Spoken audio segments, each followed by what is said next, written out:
Hello, everyone, and welcome to the third and final lecture for Chapter 15 in looking at the societies of Africa. In this one, we're going to take a look at the eastern city-states and the southern empires that developed kind of in the 10 to 1500 range within Africa. We'll start a little bit before that to kind of get some context to how they were set up, but that's kind of where we're going to be mostly focused on in terms of this period. All right, so here we go. So to kind of help you set the stage, in the 300s, the kingdom of Aksum, which you can see there is kind of in modern day Eritrea, Ethiopia, um, set trade routes with the Arabian Peninsula, across the Indian Ocean and the Arabian Sea to India and Rome, and became a dominant kind of kingdom in this area, and it was a Christian kingdom. It's the oldest Christian kingdom in the world, if I'm not mistaken. You can still go to this area today. There's a highly concentrated Christian population in this area. Now, in the 600s, however, as Islam developed and then expanded under Muhammad, and then after under the rightly guided caliphs after his death and so forth, the Muslims started to gain control of not only the entirety of the Arabian Peninsula and a majority of the Middle East, but the Red Sea's right there, close to Mecca, and it wasn't a very far jump for Islam, militarily, culturally, economically, religiously, these forces to move across and take control of this area. And Aksum is going to lose some power initially by losing control of the sea trade through the Red Sea, and then out into the Arabian Sea and Indian Ocean. But so forth, what's going to happen is the cities along the east coast of Africa are going to start to flourish because of maritime developments and across the Indian Ocean and trade and so forth. So we're going to kind of mainly focus on this development of trade in the on the east coast of Africa with the Indian Ocean here. All right, so East Coast trade. So by the 1100s, the Bantu peoples, which really kind of came in central Western Africa. If you look at the map there at the bottom with the red arrow, there were these really kind of three phases of migrations of groups of people across from kind of central Western Africa down into the central part, as well as eastern and southern Africa. And they moved to various places and set up various farming and fishing villages depending on where they were located. Now, in particular, within the case of East Africa here, because we're going to be talking about East Coast trade, as they grew and began trading with other cities, coastal cities in East Africa and so forth, and moving northwards, or in the case of Muslim traders and Persian traders and Indian traders moving south and westwards um, to come in contact with them, they start becoming more powerful. And just like we saw in the last section where we talked about how Islam got into the Western cultures, Western empires of Africa through trade, it's the same thing here. Muslim traders are going to settle in various villages throughout the east coast of Africa. And because of this mixture of people, Arabic and Bantu, you're going to see the development of a brand new language, which is Swahili. Swahili is still spoken to this day by millions of people in Africa. And really all it is a combination of the Bantu language and Arabic. So how this is going to work is trade is going to develop. So you're going to have manufactured goods, so finished goods that are going to come from Asia, whether it's from India, Persia, or other parts within the Muslim sphere of influence in the Middle East. And they're going to trade those finished goods or manufactured goods for raw materials coming in from Africa, and they're going to move back and forth and trade those goods. All right, so here you can kind of see what we're talking about, this Indian Ocean trade involving Africa. You can see the land routes of goods really kind of moving to the coast. And those red routes, those are all designed to have goods from the continent inside moving coastal to the coastal areas, and then you have the sea trade routes. Now, the important thing here, and we'll talk a little bit about going further, is you need to look at those blue and purple arrows, because those, understanding those traders from anywhere within this region, whether we're talking about Africa or India, and we'll have this come up a little bit later in chapter 19 when we talk more about the Indian Ocean trade, is traders had to understand these routes. And if you understood these routes or these winds, these monsoonal winds in the period of the year, you could, moving forward and getting used to it, you could pretty much time almost to the day or the week when you could get somewhere, and when these winds would begin, when they would stop. So very effective in understanding these winds to understand the trading of this region. And the East African city-states are going to be very adept at this, and it's one of the reasons why they're going to become so rich. So one of the important cities here on the southern coast, southeast coast of Africa is Kilwa. Kilwa is still a big city today in Africa, in this region. Now, Kilwa is a rich city-state. Its power is built solely on Indian Ocean trade. You had a very high class of society that was set up here, that was powerful, and it was based on trading things like ivory, gold, and silver, and silks across this region. And when I'm referring to region, I'm not just referring to Africa. I'm referring to the whole Indian Ocean trade basin. So Kilwa was an important stop, and one of the reasons why it became so powerful is that it was at the southern end of the monsoonal winds. And you have to think about why would that be important? Why would it be important that they would be at the southern part? Well, that was because that was the final stop, or the beginning stop, depending on what period of year or the traders that were, like, where they were on their journey. So you're going to be a main focal point in this realm of the monsoonal wind pattern. So by the late 1200s, Kilwa conquers another important African city state in this area called Sofala.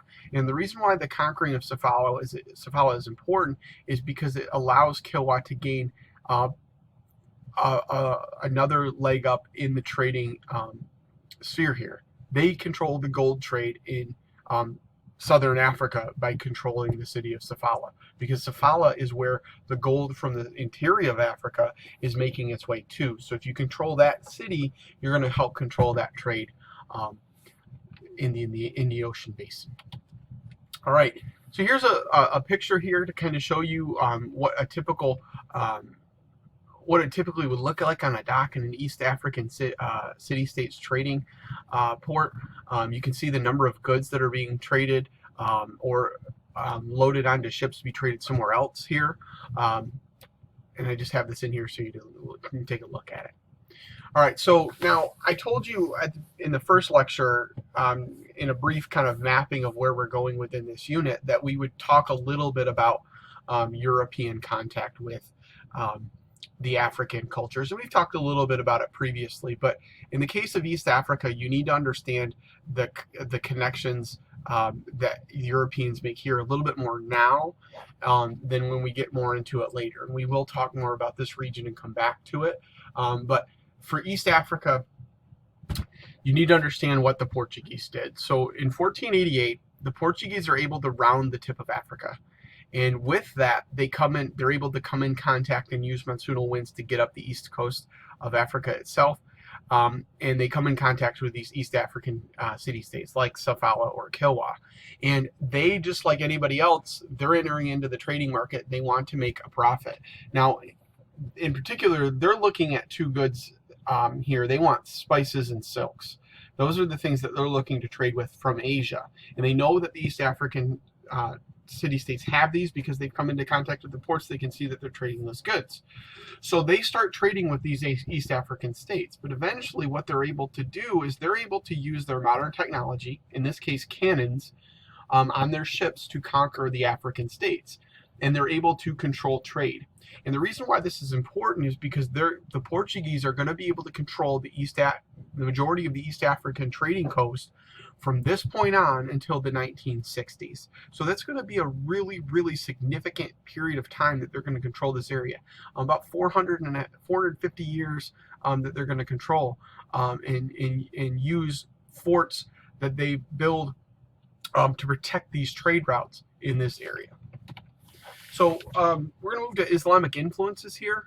Islam is an important influencing factor along the East African city-states here. It's coming in through the Muslim traders. So as trade grows in this region and becomes more popular and becomes more higher, has more of a higher traffic volume coming in, the religion is going to spread more, because you see two things happen. One, you see that these people are coming in, they're successful ventures economically, and they're bringing in this new religion, that people are going to be like, oh, much more open to it, because they see there's a success economically there with these people. Again, I know we've said this a lot in this chapter as well as back in chapter 10, and we will say it more moving forward. The majority of the people are allowed to maintain their traditional beliefs and look to their traditional cultural traditions, just adding in a new faith. Without changing anything they've ever done. So that's more accepting.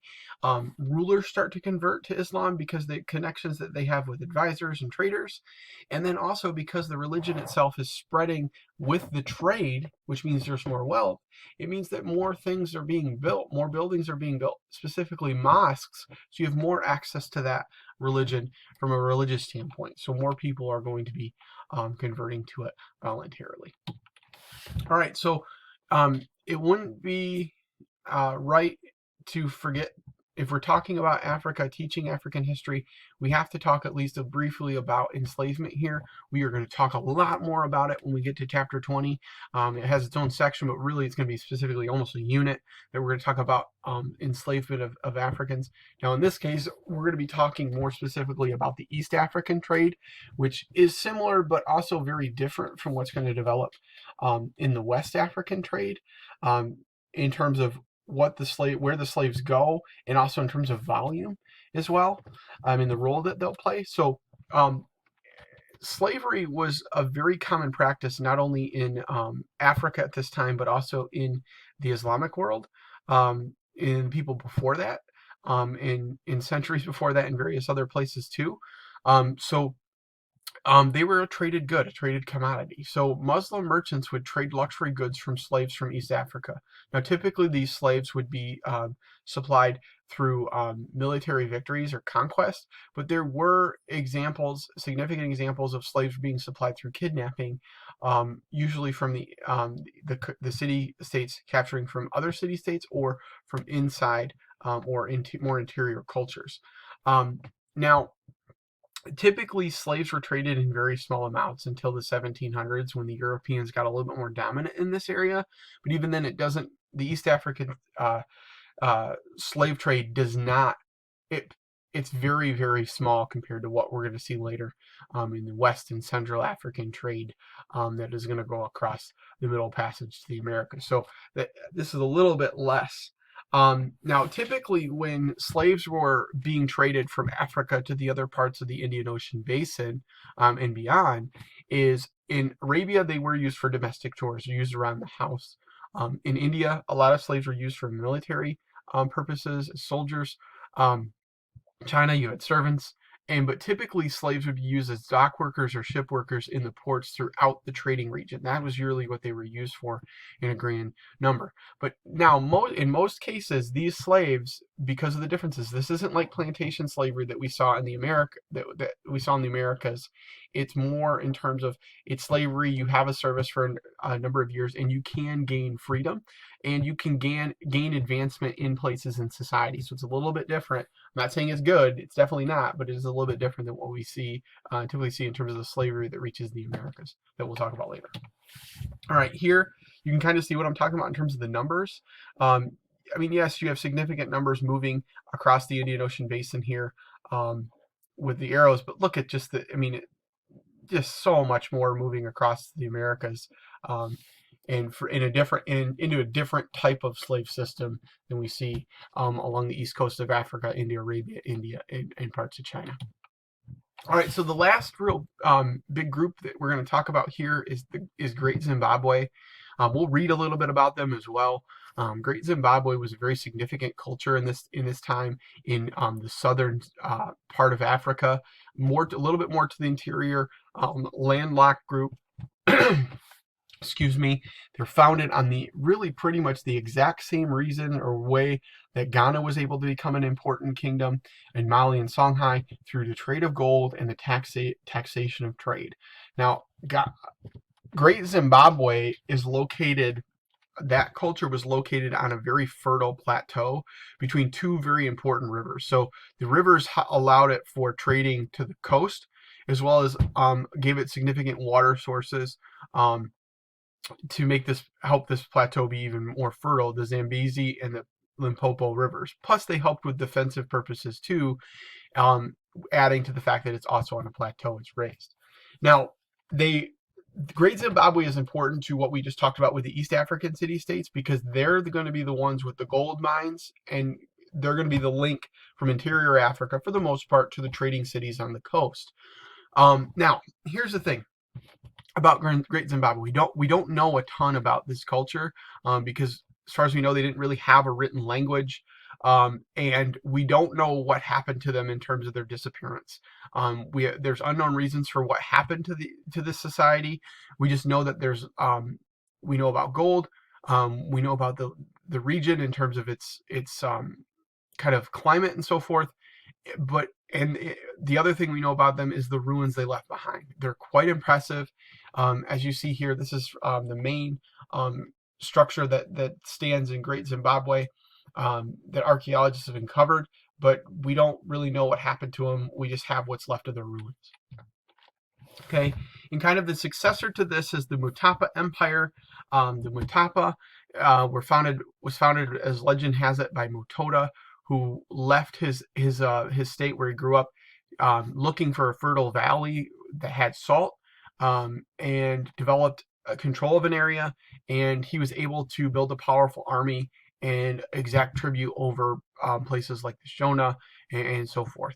Now, this empire is going to span across all of Zimbabwe to the Indian Ocean. Now, the Mutapa Empire is said to have forced conquered peoples to mine gold, so they were much more, had a stronger influence in terms of controlling the people they did conquer. Unlike some of the other groups that we've talked about, which were much more accepting, or there was much more of a blending, and so forth. But essentially what ends up happening is the Mutapa Empire is going to be at its height of power when the Portuguese come into this area. And the Portuguese are going to be able to use their power and control on the East Coast to install a ruler that's favorable to them, and kind of use the Mutapa Empire as a client state to exact resources from the interior of Africa. And that's where we're going to leave it off here, with the end of section 3. There is a map here just to kind of look at that kind of shows you the trading routes here in the southeastern coast of Africa. And if you take a look at it, it does show you where Kilwa and Sofala are in relation to each other, and where the Portuguese are able to establish forts. But we're going to come back to this region much later in the year in chapter 19, when we get into a more global scope and talk about the expansion and connection of the world in the age of exploration and expansion. So that's all I really got for you guys here for section 3. Remember, please review all 3 of these videos. Look over the lecture notes that are paired with these, as well as anything else as you study for the test. And I hope you guys have a good one. Take it easy.